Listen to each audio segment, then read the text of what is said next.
Disclaimer.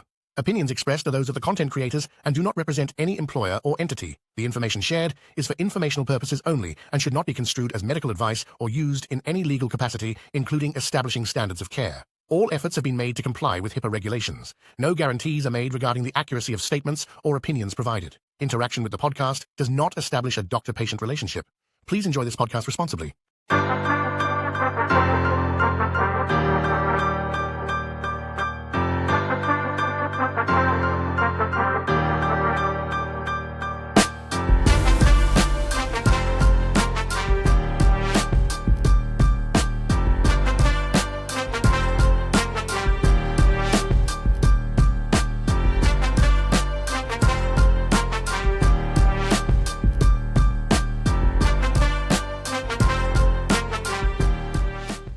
All right, welcome back to Pod Patrol with your host, Dr. Jeff Dykes. And Dr. Leland Jaffe. How you doing, Leland? I'm good. How are you? Doing just fine. So we're going to jump back into some mailbag questions today. How's that sound? That sounds fun. I'm ready. Yeah. How's everything in Iowa for you guys? It's good. It's a little chilly. We got spoiled in February. It was like 70 degrees. I'm sure you were the same. Same here. Officially turned spring, and then the weather started to plummet.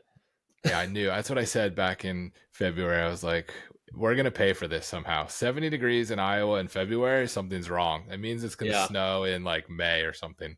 Yeah. Can't just get off without I agree. Having a horrible winter at some point. Karma will come get us. Yeah. I think you guys get pretty similar weather to what we do. Yeah, we're tucked right against the lake, so we get kind of a weird lake effect, snow sometimes, but overall pretty mild. Can't complain. Yeah. All right, let's jump back into some questions here with the Pod Patrol mailbag. Love it. Question says, should I do residency where I want to practice? What do you think about that? Yeah, I think, simple answer is yes. I'll probably elaborate a little bit. It definitely should come across your thought process when you're picking your externships that are ultimately going to lead to your residency. I guess that was a quick yes, because I ended up not practicing where I did residency. Yeah. So a little hypocritical there, but I think it's advantageous. I mean, if you spend 3 years at least in a city training and learning the hospital system, learning about and meeting and networking the community, it definitely provides an advantage to employment afterwards. I think one of the things that new graduates might not realize is that, in my experience, most job opportunities aren't necessarily posted to a job board.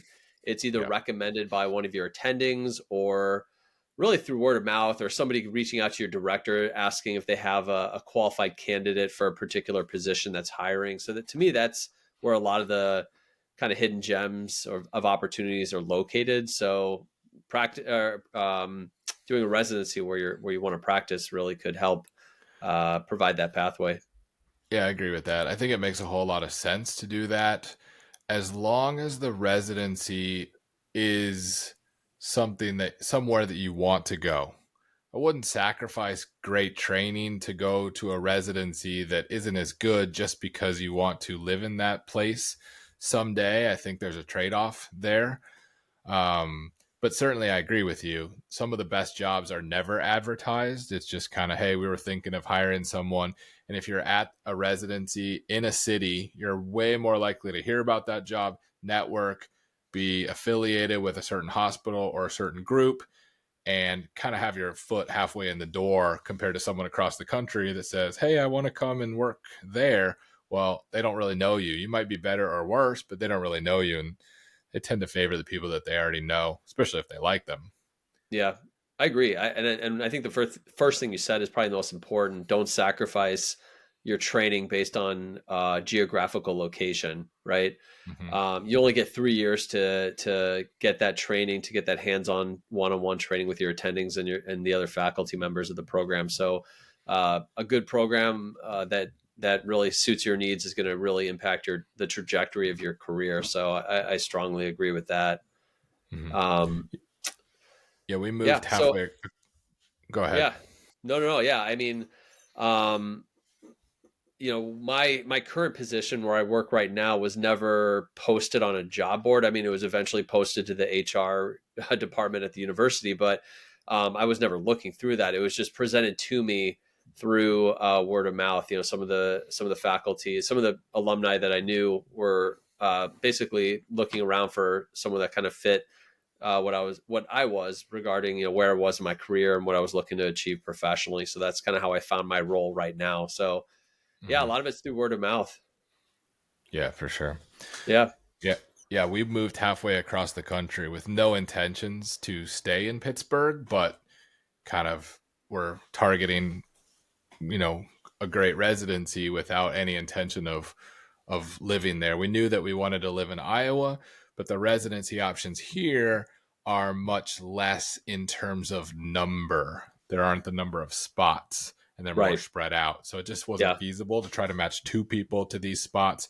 The Yeah, that makes sense. residencies here are good. They're great residencies, but it didn't make sense for us. And so we knew we were going to go somewhere completely different with the intention of moving back. So, and we did it. So it's not impossible to end up in a certain place you want to live without doing residency in that place. Did you pick up the Steelers, Pirates, or Penguins while you were there? Penguins became a big Penguins fan Okay. because I didn't have a hockey team really. I mean, I already have football teams and uh, baseball teams, but I didn't have a hockey team. So Okay. became a Penguins fan when I was there. It was easy because Yeah. they were winning Stanley Cups when I was there. So it Definitely was makes it easy to easy. kind of hop on the bandwagon, hurt Yeah, I've myself been hopping on the trying my bandwagon. best. Yeah, I've been trying my best to become a Bears fan, but it's been incredibly hard. And I've been here 10 years, It'll be and I love easier the NFL, now. and They're setting it's been themselves up tough. for success. We'll see. We'll see. Yeah, that's probably what they've been saying for the last, however many years. This is Oh the yeah, year. we run through quarterbacks like it's nobody's business. Yeah. Well, this is the one though. This is the one that's Exactly. going to work. Exactly. This is the year. Yes. All right. This is a little bit of a departure from the other questions, but something that's interesting to kind of think about and talk about. What should we call ourselves? Podiatrist versus foot and ankle surgeon. What do you call yourself when, let's say, you're not around colleagues and you're meeting a stranger? Your wife introduces you to one of her friends. What do you call yourself?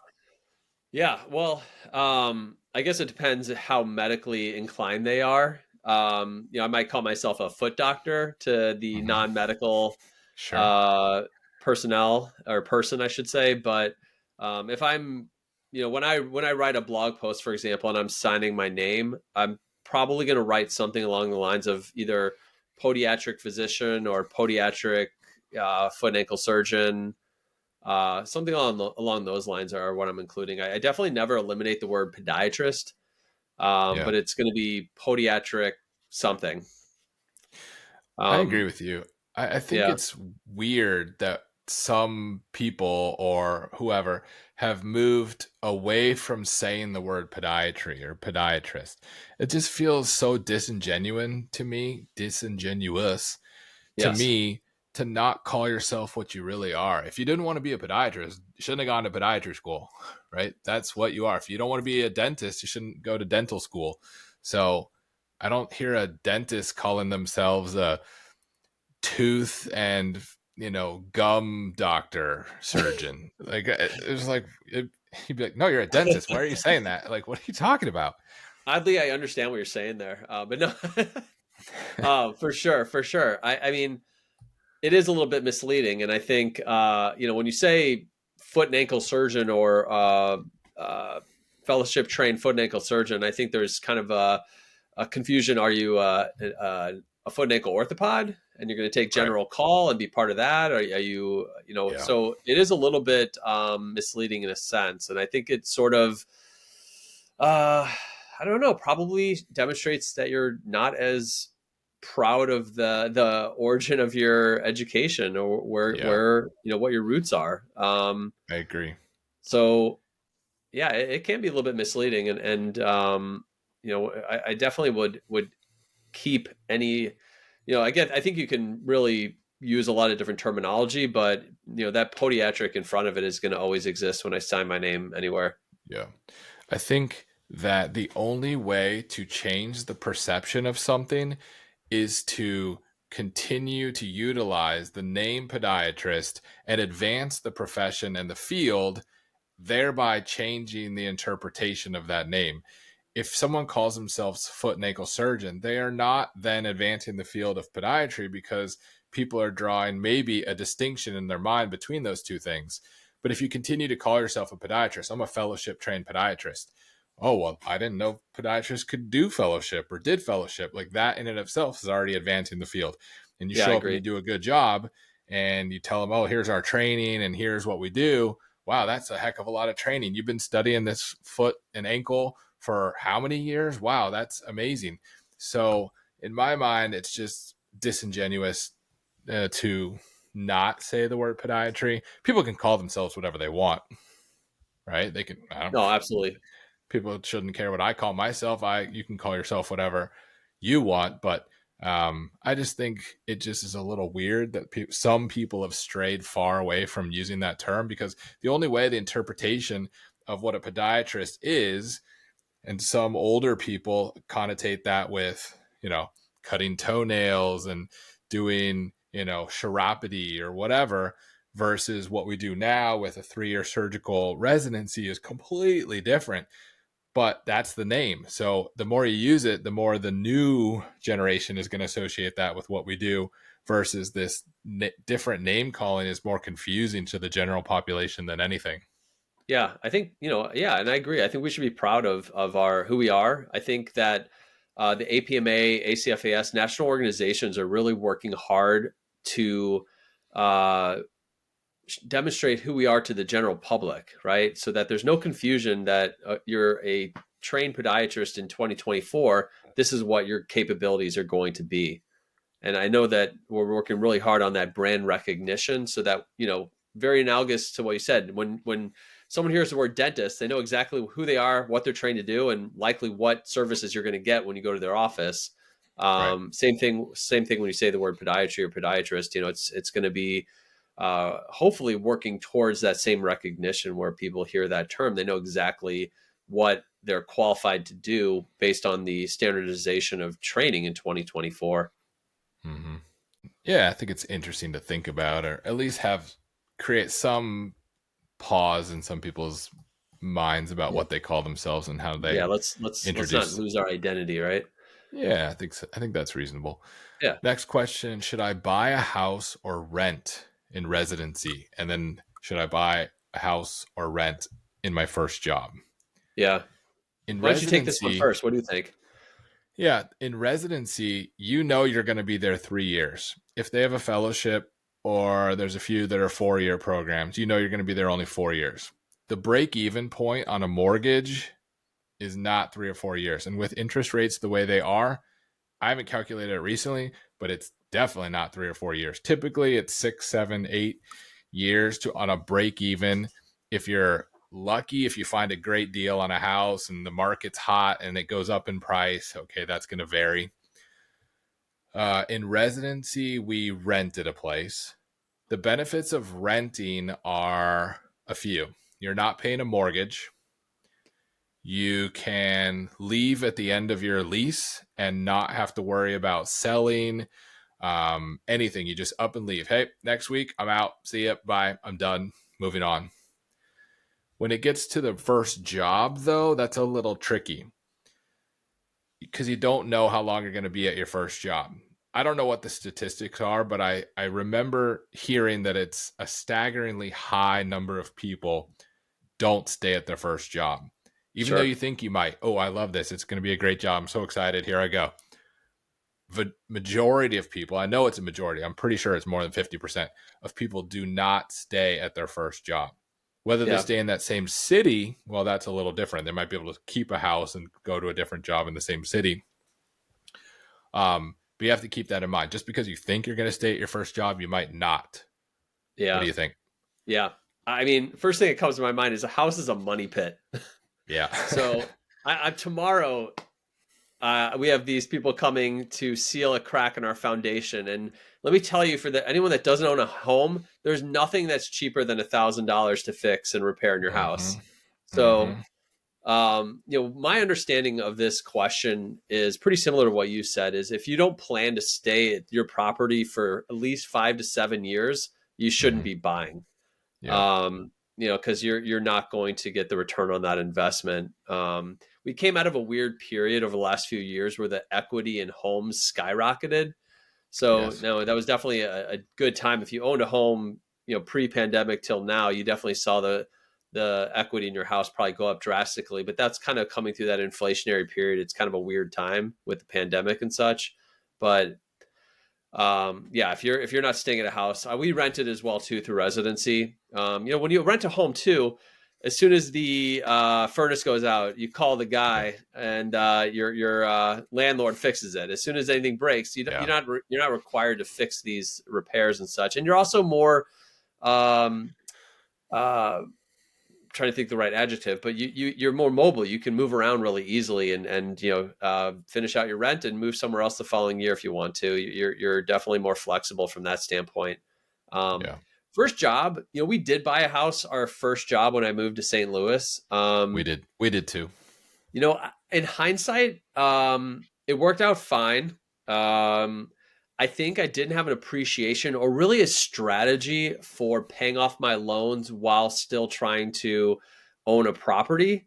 So I think in a sense we kind of got lucky, or just sort of learned as we went in terms of how to manage money and what to do with those next dollars to really put them to use. Because we were, in hindsight, I would have probably bought less house and focused more on paying down loans quicker and investing earlier on in my life. But, Yeah. I think you just want to make sure that you don't let your lifestyle creep up too much once you get that attending salary. We talked a little bit about this before, but, once you get that big person paycheck, all of a sudden you can upgrade the car, upgrade the house, upgrade everything, and then all of a sudden, your nice salary that we talked about previously is just gone every month, and you're not saving Yeah. anything or putting anything extra towards your debt. So, definitely Yeah. be careful with that. Yeah, I agree. We bought a house when we moved to Tennessee. We got lucky in terms of the timing. We bought a house that was owned by a company that had bought it from someone who they moved across the country. Sometimes a company will buy a house from someone, and it was Sure. very cheap. It was on the market for 2 days. We came in at full ask. They sold it to us. By the time we sold it, we came out like 40 grand ahead after 4 years, which is unheard of. We just got lucky. In Yeah. retrospect, that probably wasn't the best thing to do, but there's some component of not wanting to throw money away, which is a little bit what rent is. That money's gone. There's no equity that you're building into that property like you do in a house, like you have in a house. But like you said, it doesn't take a lot of structural defects. Furnace goes out, needs a new dishwasher. You need Always to something. replace this or that, and all of a sudden, all that equity is not quite what you thought. Now, when you own the house, you do have some equity. Like I said, if you do move, you have an asset. So there are pros to owning a house. So I've owned Yeah. 2 houses now, and it's Yeah. been Me too. good. We also bought this house when the market was low, right initial stages of COVID when the rates were very low, and locked in a 30-year rate. So there are times where it does make sense. And at some point, if you go to a city and you want to stay there, it does make sense sometimes to go ahead and bite the bullet, start building equity in a property, laying down roots, if you will, and you can always refinance loans later, hopefully when they return to reasonable rates. Mm. So yeah, I mean, housing is interesting. It's a difficult. I think it definitely has to be right for your current situation. But yeah, the other, again, I would just caution everyone against lifestyle creep and just spending more than Mhm. really what you need to at that stage of life. Yeah. Well, I bought a Jaguar, so and then an Audi and then a BMW. So don't take my Nice. advice when it comes to lifestyle creep. I moved into a Jeep Wrangler when I turned 40, and I'll never look back. That was smarter. Oddly, anyone out there that owns a Jeep Wrangler, I didn't realize that they all wave to each other. So all these Hmm. random Jeeps were waving at me, and I didn't know what they were doing after a while, but apparently that's a thing. Thought you had a headlight out. Yeah, exactly. What's going on? All right. Next question says, how often are you on call? How do you balance family life? How often are you on call? I know how often Ashley's on call, but I don't know how often you're on call. Yeah, so my call has definitely changed. When I worked in a small practice in Missouri, I was on call. I split call with about four other people, so probably every fourth day or so. When I work now in the Chicagoland area, my call's a little bit different. So I split call with five or six people, but it's really more um, managing our current patients and taking call for the practice. Mhm. We do have a hospital where we take inpatient call, but that volume has come down somewhat over the years. So yeah, my call schedule, I can't complain. So Yeah. balancing family life with call used to be a little bit more of a challenge, and there was a lot more. I guess my schedule was a lot less predictable, but some of my inpatient work has definitely decreased a little bit over the last few years. Yeah. So at my first job when I was in Tennessee, I was on call quite a bit, and I was on call at four different hospitals. So there's a decent amount of driving. So there was one day I operated on patients at three different hospitals in the same day, which is Yeah, it's a not lot. that fun. Um, yeah, so it felt like, oh yeah, Superman here to save the day, but you don't want to do that for long. My kids were very young. I didn't want to do that for very long. But in my new job, I'm on call at one hospital, and I'm the only podiatrist that takes call. So I'm on call pretty much almost 24 hours a day, 7 days a week, 365. That being said, my hospital OR is closed on nights and weekends. So I will never operate in the middle of the night. I will never operate on a weekend because I physically can't operate. It's a community hospital. So being on call is very different depending on where you're on call. Some people hear on call and they think, "Oh man, that sounds tough." Well, sometimes it is. In my first job, I was on call at four hospitals. I'm getting called all the time, getting pulled in Right. all different directions. At my current job, I'm on call more than I was at my last job, but I've been into the ER a handful of times. 99% of the time, they're getting splinted and following up or getting admitted, and I'll see them in the morning. So Yeah. balancing family life is actually relatively easy. I think balancing family life comes more from your clinic schedule than how often you're on call. Like how often are you at your actual job versus how often are you on call, at least for my scenario. Yeah. So I finish clinic every day at 3:30. At least I try to. Um, what do you think about that clinic schedule versus on call in terms of balancing family life? Yeah, I think it really depends on your situation, and we're definitely speaking more to the attendings and not the residents that are listening, Right. and really for the students too. When we say on call, most of us are not sleeping at the hospital. You're not spending an overnight shift at the hospital. You're just available for, hospitalists or ER doctors or whoever's going to contact you or consult you for services. So, I'd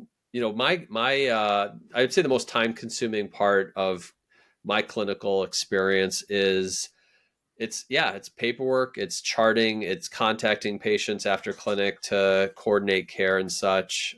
So yeah, if clinic's running late, certainly that's going to hold me up more than anything else. But yeah, when I'm in clinic, we usually wrap up around patients around 5. It can definitely go a little bit later. Depending on how the day is going. Unfortunately, usually the most complicated patients come in last, and then those become the biggest headache. But Yeah. yeah, I mean, I'm very rarely operating at night or like on a weekend. We do have that capability at our main hospital that we work at, but similar to you, it's people are stabilized and then they get referred to you for consult, and then you can really schedule the procedure around what fits your schedule. I'm only about 30 to 35% clinical though, so that's where you and I differ. Sure. So my because the rest of my time is spent with teaching and administrative and research type responsibilities. So Right, which yeah, so actually my takes up a lot more time than people think 100%, 100% because more time. I So think we thought Ashley would have all this extra time. She works way harder than I do. yeah, so most of the time when I get home, I try to shut everything down, spend time with family, kids, going to sporting events with them and such. And then when they start to wind down at the night, usually which is like around 9 p.m., they start to not go to sleep. My kids are actually staying up later than I am these days. Um, Oh, they're yeah. putting me to bed. That's how you know you're getting But old. I know, right?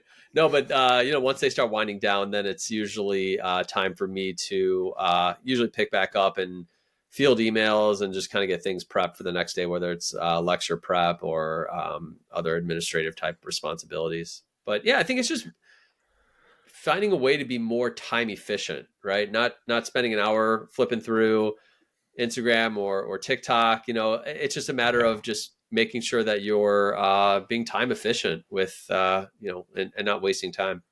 Unless you're watching Pod Patrol videos, then you That's take right. all the time you want. You scroll all day long. That's right. That's right. So one other thing I was going to mention in terms of balancing family life is, like you said, our jobs differ. So this applies more to me. So I have two nurses, shout out Kim and Tiffany, that are only with me, and they make my day run so smoothly. And they handle all of the clerical things. When a patient calls, they tackle that and they ask me what I want to say, and they call the patient back and they handle all the paperwork and they do all the extra stuff.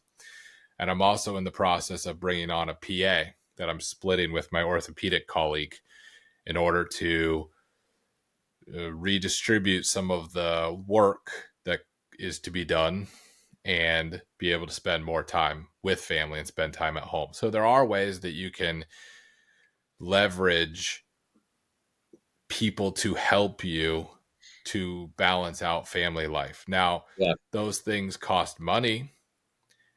And so you have to be in a certain enough of a position that those things aren't going to be a net negative, that they're going to be a net positive, at least in terms of your mental well being and your preventing burnout and getting people to help you.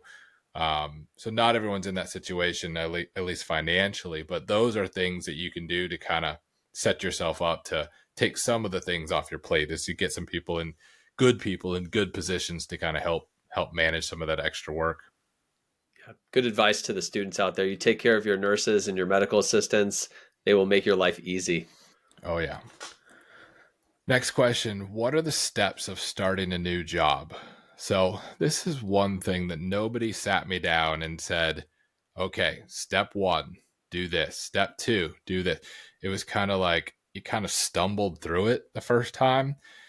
And so what do I mean by that? Well, as a resident, nobody tells you, um, okay, well, in order to get on the insurance panels, you have to have a state license. Mhm. Well, a state license is not flipping a light switch. It takes sometimes months to get a state license. So, one piece of advice is to go ahead and apply for a state license in the state that you're looking at getting a job. If you know that ahead of time, I want to live in wherever, don't care, Colorado. Okay, well, go ahead and start applying for a state license in the state of Colorado. Now, sometimes you can't. Some states will not even let you initiate the process until you finish residency. But you can kind of get everything teed up and lined up so that the day you get your diploma, then you can finalize your state license. But there's still going to be a bigger delay than you think in getting that state license. One other thing to mention about that is some states you already are a licensed physician. When I was in Pennsylvania, I had a state license as a resident. And if I wanted to stay there, well, I already had a state license. That worked out great. But the state of Tennessee was different. I could not be a licensed physician until I had graduated residency. Did you run into any issues there? I got lucky when I worked in St. Louis. I actually worked in East St. Louis as well, which is actually Illinois. So Yeah. I was already licensed in Illinois, even though it was way Okay. downstate before I moved up to the Chicagoland area. But Sure. definitely something to consider because I've been part of multiple faculty searches And, one of the things we ask is, are you licensed in Illinois? And if not, when do you intend to start? Because it's going to take some time before you get through that process. So yeah, it is something to consider. In Illinois, I believe we had a full license in residency. We basically started with a temporary license. And once you passed your Part 3 board exam, then you became a full licensed podiatrist. So I don't think there was any delay, at least in 2008. So that might have changed over the years, but that's how it was when I graduated. So I had a delay in getting my state license in Tennessee. Remember, I had to finish residency first and then apply for the state license. And it took a couple of months. I probably didn't start my first job until September, October, when I had really intended on starting a lot sooner, but I wasn't on any insurance panels yet. And you can't really justify seeing people if you can't bill for the services that you're providing. And so one little tip would be to save up a chunk of money that you utilize between residency and starting your job. I think there sometimes is a bigger delay than people think. They think, oh, I'll start, July 15th, graduate at the end of June. I'll start July 15th or August 1st or something. Well, that's all well and good. You can intend to do that, but that doesn't mean you're actually going to start that at that time, because they won't let you start until you're up and, on the insurance panels and able to bill and collect money for those services. Yeah. Another thing to consider with state license is I practice in very northern Illinois. So in North Chicago and in the Libertyville area, which is about an hour north of downtown Chicago, we're about 10 or 15 miles from the Wisconsin border. So a lot of my colleagues that work in the area actually practice in Wisconsin too. So just, you want to be aware of if your license has reciprocity with the neighboring states, or do you need to be licensed in multiple states if your practice, sits on a border and goes back and forth. When I worked in St. Louis, for example, I had to be licensed in Illinois and in Missouri. So I had to carry 2 state licenses to work at my practice. Yeah. Another thing it says on here is moving expenses. I think that's something that people may or may not realize how expensive it is to move. When we moved from Pennsylvania to Tennessee, I rented a rider truck and loaded it up myself. But that's because we were moving from a condo or an apartment to a house. We didn't have that much stuff. But when we moved from Tennessee to Iowa, we had a whole house worth of stuff.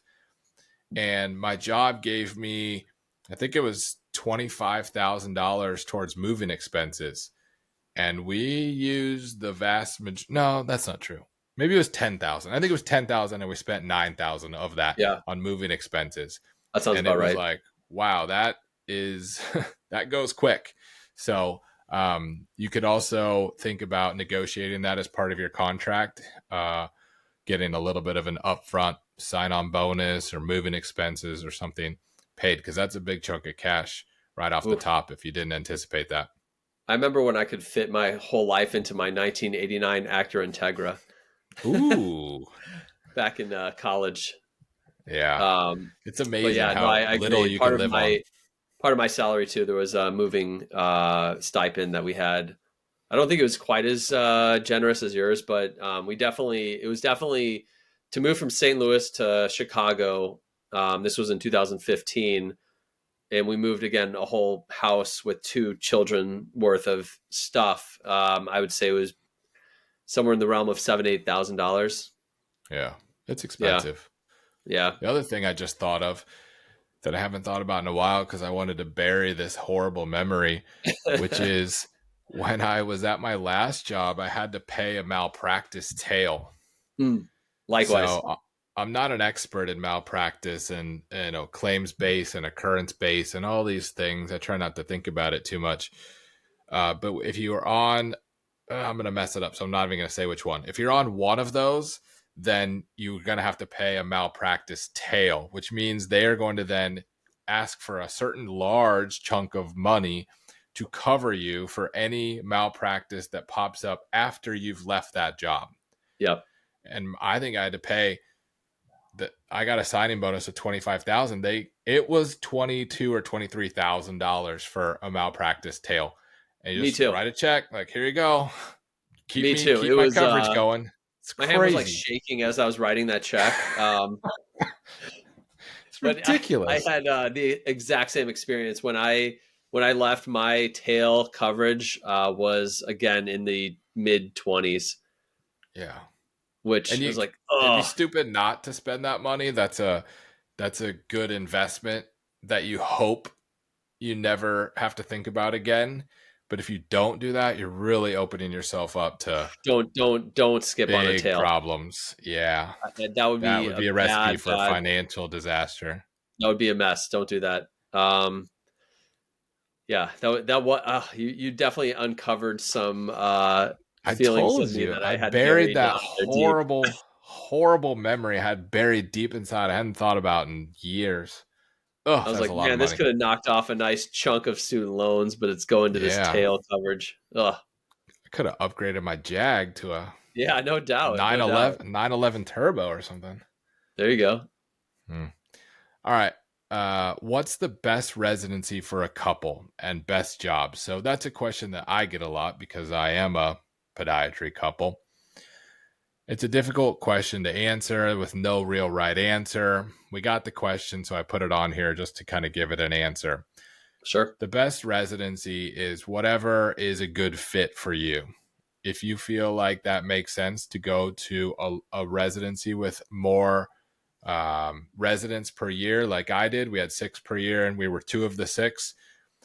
We wanted to do that versus being 2 of 2 because someone's got to be on call. Well, if we both want to go on vacation, who's going to take the call? When we were part of a bigger residency, there were more people to help out, spread the wealth. There was a chance that we could be not on call at the same time. And then you start residency and you realize, like, vacation, what are you talking about? That you're not going on vacation. Forget about that. But the alternative option would be to, and maybe sometimes a more realistic option is to get residencies that aren't at the same place but nearby, similar area. I know people do that in Michigan a lot. Pittsburgh has multiple programs. I think Chicago has a lot. There's lots of cities that have Sure. multiple programs that you could end up at that you aren't at the same residency. And that could be a better situation for some people as well. Yeah. What do you think from an outsider's perspective? Well, I Yeah. mean, Yeah. I mean, I definitely can't relate from experience, but I can relate to. Here's what I would say. Yeah, there's a lot of cities that have a high concentration of residencies. New York, Philadelphia, Chicago, California, Florida. I'm just naming some states that have the highest density where all of the residency schools programs. are, usually where all the More or less, schools are, there's a more or lot of less, a residencies. lot of them. But kind of what we said before, if you can couples match into a program that you feel is going to set you up to be successful, then I would definitely pursue it. But I would not go to a program just because you can get it as a couple if it's not necessarily going to be in alignment with what your goals are and what you hope to achieve. Because again, you might be selling yourself short. You know, one thing that I experienced as a resident, which again, I can't necessarily relate to being in a couple, but I can tell you my residency, my third year of residency, I was away from Chicago for almost 6 months. I was in Wisconsin, I was in Dixon, Illinois, and I was in Champaign, Urbana, each for about 2 months. So I was away from my wife. I was away. We had a newborn baby at the time, so it was stressful. Mm-hmm. And it was, it was definitely difficult. I'm not going to lie, but those Yeah, memories kind of blossom over time. They kind of get better with time. And it's a finite amount of time that you'll get through. So, I mean, if you aren't necessarily at the same exact program, I think a good, strong relationship will survive that, and your careers will probably thank you long term. So, sure. just kind of food for thought. The other thing that people probably don't realize is Ashley and I went to the same residency. We have never once been in the same OR together. Never once That's been in the surprising. same OR. Yeah. So some people think that they assume that we were like overlapping and constantly seeing each other. I mean, we would never see each other. The way it's set up is we worked out of like 4 or 5 hospitals, and we were just spread out. I'm over there, she's over there. I'm at the Yeah. VA, she's out at this other hospital. I mean, so just because you end up at the same residency does, for better or for worse, you may not see each other as much as you think. So that was kind of a plus for us. We didn't want to be kind of constantly, you know, making it uncomfortable for other people. If we were in the OR together and someone else was there, it's just kind of a weird situation. So we wanted to kind of keep that out of being a So, problem. so not even post residency? No, not once. No. Wow. No. Yeah. Because she'd tell me what to do, and then I'd throw something, and then I'd, yeah, no, I'm just kidding. No, we'd be fine. But Yeah. yeah, it just hasn't ever been something where we've ever worked. We've never even been credentialed at the same hospital. So That's anyways, nice. just throwing that out there, because sometimes people think there's going to be all this overlap for whatever, but there hasn't been. Yeah, most residencies have a lot of services that are Yeah. being run by a particular resident. So you're very infrequently gonna cross paths. Right. So it also says best jobs. For us, that's always been 2 separate jobs, working 2 completely different places, 2 different orthopedic groups in our first job. Now I'm at multi-specialty. She's at the school at Des Moines University. So completely separate jobs has been what works best for us. Could people work together? Yes. Would it have been the best thing for us? I don't think so. Just, I think you can, I don't know, spend too Yeah. much time with someone. I'm only tolerable in small doses. That's why she's still married to me. Yeah. That would be my problem too. I think there's just so much that no, I'm just joking. I think that that's definitely a personal choice. You know, Yeah. I know some couples that probably would be fine working together, and others that really want to be able to experience their professional life, you know, independently of one another, and then come together at night and such. Yeah. But yeah, that's definitely a personal choice. Next question says, can you guide us through getting board certified? So Yeah. it's a little All right. tricky because right now we're dealing with which board are you talking about and all that stuff. But let's just kind of keep all the politics of everything for a different discussion and just Definitely. say, can you walk us through getting board certified? Yeah. What would you say to someone who Yeah. isn't board certified but is a fresh graduate and looking into doing that? Yeah. So this is a great thing to become familiar with as a resident. I didn't. I remember the board review course. I'm board certified through ABFAS. I'm not board certified through any other board other than I stand corrected. American Board of Wound Management. So I had to get board certified in wound care to get on one of the wound care panels that I work on. Mm-hmm. But that was quite simple. That was basically demonstrating 3 years of experience and then taking an exam. Sure. But we're probably here talking primarily about our surgical boards through the ABFAS. And so when I went through it and when I sat for my board review course, so keep in mind, this was right before I was about to submit cases and sit for my exam. They went through uh, what is needed for the case submission, which I had just submitted. I'm like, this would have been helpful 7 years ago. Yeah. So, as a resident, I would encourage you all to become very familiar with what is needed for all of your case submission regarding pre op, immediate post op, follow up x rays, when you need weight bearing x rays, the importance of your preoperative history and physical. And there's a lot of specifics that go into what's needed to submit a successful comprehensive case, because the board certification is a 2-part process. It's an exam, but it's also a case review that you submit your own cases for review. So that's where you can get tripped up if you're missing a certain component of the case, like the immediate post-operative films. Again, you could get dinged, and if you get dinged enough times, that could cause you to fail the case and the boards. So yeah, I would get familiar with that process as early as you can. Yeah, there's a scoring rubric, I think, or at least there was. I haven't done this now in a few years. But there are also practice cases, practice questions. I don't know what they are, practice guide. and it'll kind of walk you through what they're looking for, because they are very specific on some very technical details. If you don't have range of motion of the first MPJ and you did a first MPJ fusion, like my mind doesn't work like that. In my mind, I look at it, it's painful, the x-ray looks cruddy, we're going to fuse that. Right. I'm not busting out my goniometer and being like, oh, there's like 4.5 degrees. No, I'm not doing that. Like, and I didn't document. And then whoop, they'll ding you for that. So if you know that ahead of time, okay, maybe then you bust out your goniometer, at least until you get board certified. I haven't seen a goniometer in 10 years. I always call it an attractograph. Is it a goniometer? Is that the same thing? I don't know. Yeah. People can. That's what we call it. Maybe it's like pop and soda, or like I don't know. I'm a firm believer in soda, not pop. Pop to me is a noise. Oh, come on. See, no, I'm pop guy. I'm a pop. Oh, no. Soda pop. I'm a pop guy. You're from the Midwest. How can you call it soda? My roots are on the East Coast. In Missouri, they call it soda. You want to know what they call it in Indiana? Get ready for this. They call it Coke. Yeah, everything's Coke. Right. So they're like, what do you want? You want a Coke? Yeah. What do you want? I want a Sprite. Like, wait, hold on, back up. You said you wanted a Coke. Everything is a Coke. Even if you want a Diet Shasta, if you want a Fanta, they still call makes no sense. Yeah, that's fundamentally wrong. Yeah. All right, back on track here. Yeah.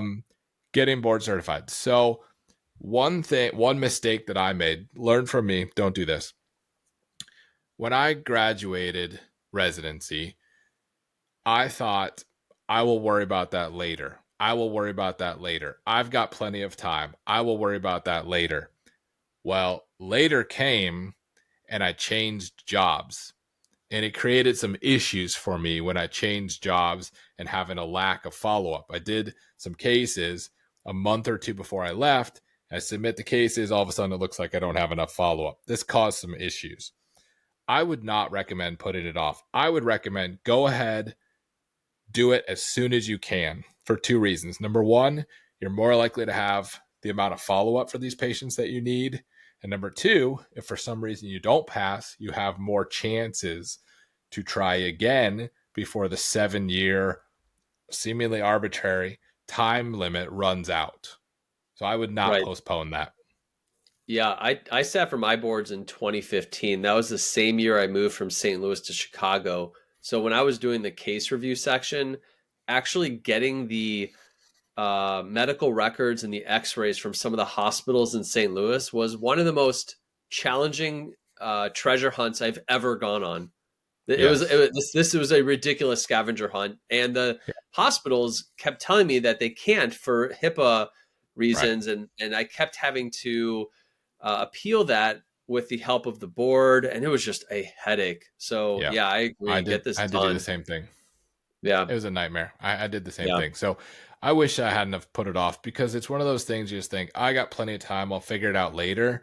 Versus if you just start, make sure you're logging your cases as soon as you are able to, you've hit the minimum required volume or whatever for each component of each case for both the foot and then the rear foot. Go ahead and just do it. Just do it, get it over with, just be done. Because at my hospital in Tennessee, hospitals, I was not required to be board certified. No one ever asked me. No one cared. You're here, you're going to do surgery, you're going to do a good job. Yep, show up. Oh, patients love you. Great, you do a great job. Here, if you weren't board certified, you can't get hospital privileges. So if I had said, oh, I'm not going to worry about it, I just work at these hospitals, I don't need to be board certified, why would I spend all this money, time, effort, blah, blah, blah, that would have burned me, because the time limit would have expired. I get here, oh, you're not board certified, and you can't get board certified. Well, now you're stuck. So we can go down a different path of talking about the, why there's a time limit and all this stuff that whatever is out of this realm of conversation, but don't postpone it. I don't think there's any benefit of postponing. Yeah, couldn't agree more. All right. Well, we've been through quite a few questions on this episode of Pod Patrol. How about you say we kind of leave it off here and let the people get back to their lives and stop listening to us drivel on with our thoughts and all that stuff. So how about we wrap it up here? Yeah, it's getting close to my bedtime, so I think that's a good idea. Get your kids to tuck you in. That's right. Me too. I go to bed early. All right. Well, that'll wrap it up for another episode of Pod Patrol. Thanks for tuning in. This has been your host, Dr. Jeff Dykes. And Dr. Leland Jaffe. All right, we'll see ya.